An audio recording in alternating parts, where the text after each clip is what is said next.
I think a lot of people are reconsidering their options to see how they can survive.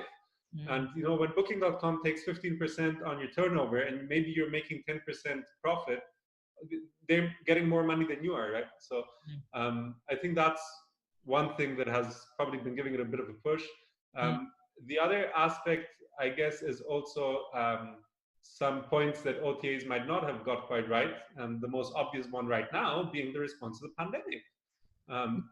Sorry? The what, sorry? The response to the pandemic, to the coronavirus pandemic. Yes. And I think these feelings that the OTAs are there to just side with the guests all the time, and it's always at the expense of the hosts. And I think hosts are feeling more and more that we need to do something to combat this monopoly that the OTAs have. Yes, it's definitely feeding the growth. Absolutely. Yes. So what is your, in terms of either payments or Zevu, what is your definition of a direct booking? There's a few definitions out there. What's yours? My definition is probably a booking with no middleman. Okay. So a booking where you can be in direct contact with the guest from the very beginning. I think it's more in terms of the contact, not necessarily in terms of the cost. To me, a booking coming through Google hotel ads is still a direct booking, even if you're having to pay a commission. Because Google is not stopping you from being in touch with the guest and offering the guest that direct booking experience. Even a booking where you are paying a subscription fee to a local tourist office website.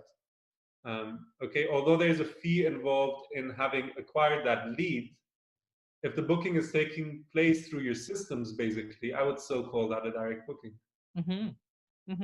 That's great. Yeah.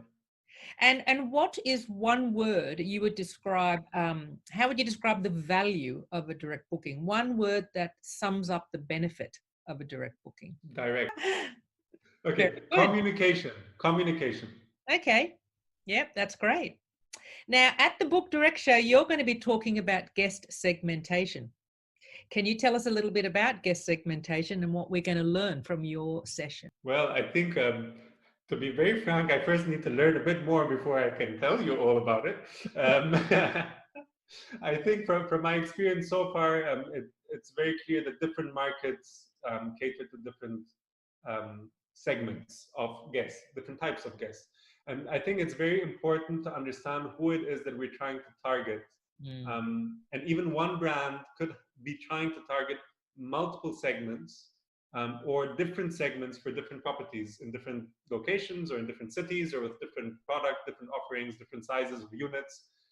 So I think it's very important to understand the needs. I think I know hospitality is a service business, right? But when we talk about direct bookings, we're really also talking not just about the service and the quality of the product and the service, but also about sales and marketing.